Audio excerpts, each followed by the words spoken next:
my friends are simps. Today I continue on with my exploration of the world of in-ear monitors with a pair of Yanyin Canon Pros that Linsole kindly sent me out to try a number of weeks ago. These are a more premium set of IEMs, coming in at a cost of about 300-ish Great British pounds, and because of that I was very curious to see if and why they justified that price tag. Taking them with me for a test run as my only pair of headphones for recent trips to the USA and Dublin in Ireland. Was that a mistake? Well, I guess you'll find out soon enough. Each of the IEM capsules here is apparently comprised of 6 balanced armature drivers and 1 dynamic driver, promising to deliver clarity and balance, but also deep bass.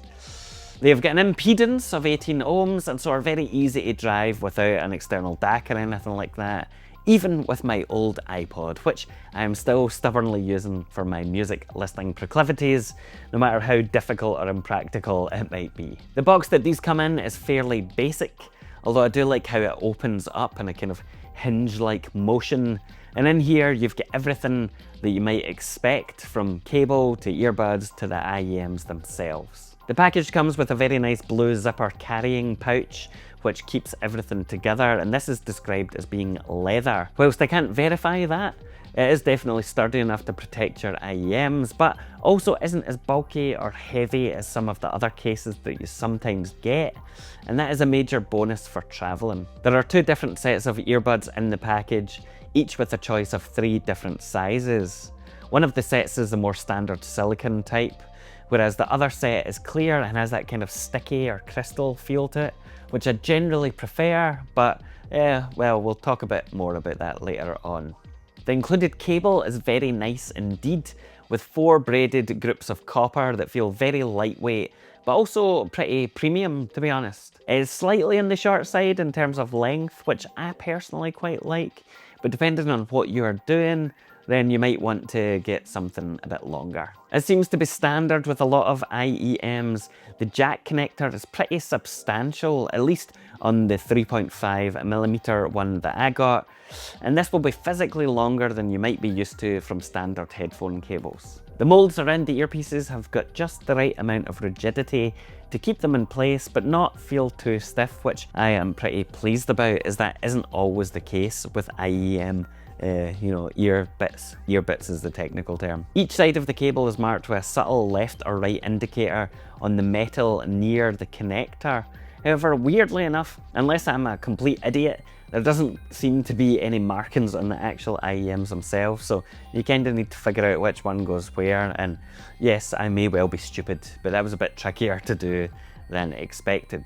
The cables connect to the capsules via 2-pin connectors, which is a fairly common configuration, although these ones seem to disconnect pretty easily, so this is definitely a set that you want to keep in the case rather than in your pocket or a bit in your bag or whatever, because otherwise you risk losing one of the earpieces or dropping it on the floor like I did on a plane and had to get on my hands and knees to find again. So don't do that. The capsules themselves have got a 3D printed resin faceplate with this galaxy style design, and they are very, very lightweight indeed. On the side of each capsule you have got 2 micro switches for frequency tuning, and there is a wee tool in there, kind of like a SIM card poker thing, to make adjustments easier. The position of these switches determines the balance of the output, particularly the bass.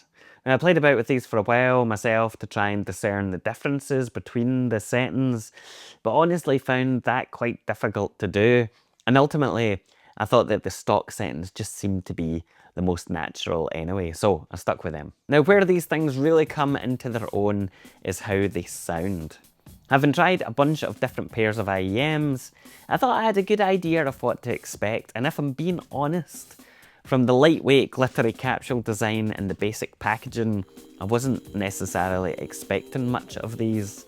However, when I started listening, they really caught me off guard. For a start, the sound stage is much wider than I would have anticipated being possible, to be honest, from a set of IEMs. And there were multiple times when I was watching TV shows with these in that I heard something from behind me and instinctively was looking over my shoulder, only to realise that it was in the show itself and it just sounded like it was coming from elsewhere because of how good these are. In addition to that, there is really clear separation between different elements, providing this beautiful kind of immersive clarity.